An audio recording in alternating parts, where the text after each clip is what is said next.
Hi friend, ఈరోజు evening మన dance competition ఉందన్నమాట. నేను మోడైతే పొద్దున్నే కాలేజ్ ఎగ్గొట్టేసాం. మన సీనియర్ని కాలేజ్ నుంచి పిక్ చేసుకొని ఏదైనా తిందాం కదని చెప్పి అలా మన దాబాకి అయితే వచ్చాం. సాహో దాబా. నీట్గా మన ఫుడ్ ప్యాక్ చేసుకొని ఇంకా రూమ్కి వెళ్ళి తిందాం కదా అనుకున్న టైంకి అసలు సీరియస్నెస్ లేని ఇద్దరు మనుషులతో తిరుగుతున్నాం అనమాట. స్టార్ట్ చేయడం అంటే ఎటకారం ఆడుకుంటారు. ఇంకా బండి స్టార్ట్ చేసుకుని ఇంకా రూమ్కి అయితే స్టార్ట్ అయిపోయాం. ఇంకా దారిలో మన ఎన్ఎస్ఎస్ తమ్ముళ్ళు కూడా కనబడ్డారు అనమాట. వాళ్ళకి నీట్గా హాయ్ చెప్పేసి ఇంకా రూమ్కి వెళ్ళి ఫ్రెష్ అప్ అయిపోయాం. మన వెన్యూకి అయితే స్టార్ట్ అయిపోయాం. ఈ సోకులకి ఏం తొక్కులేదు.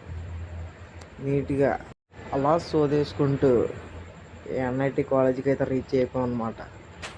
ఈ కాలేజీలో కూడా సోకులకి ఏం తొక్కులేదు. ఇంకా మన డ్యాన్స్ వెన్యూకి అయితే రీచ్ అయిపోయాం. లోపలికి వచ్చి రాగానే మామూలుగా లేదనమాట యాంగ్జైటీ. ఇంకా నీట్గా మనకైతే ఒక రూమ్ అయితే ప్రొవైడ్ చేశారు. ఎమ్మెల్యే గారి రూమ్ అయితే చాలా నీట్గా ఇచ్చారనమాట. ఎన్ఐటి అంటే ఎన్ఐటి, దేనికి తీసిపోలేదు. అలా రూమ్లో కూడా ప్రాక్టీస్ చేసుకున్నాను అనమాట. స్టేజ్ మీద ఏది మర్చిపోకూడదు కదా, సోకు ఎక్కువ మరి. ఫైనల్గా మన డ్యాన్స్ టైం అయితే వచ్చింది. మనం స్టేజ్ మీదకి ఇన్వైట్ చేశారు.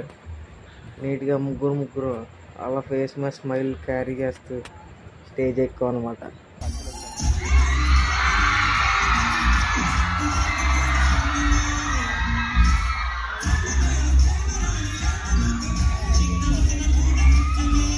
అలా మన పర్ఫార్మెన్స్ కంప్లీట్ చేసుకొని మిగిలినవి కూడా చూసి ఇక నైట్ రూమ్కి అయితే రిటర్న్ అయిపోయాం ఫ్రెండ్స్.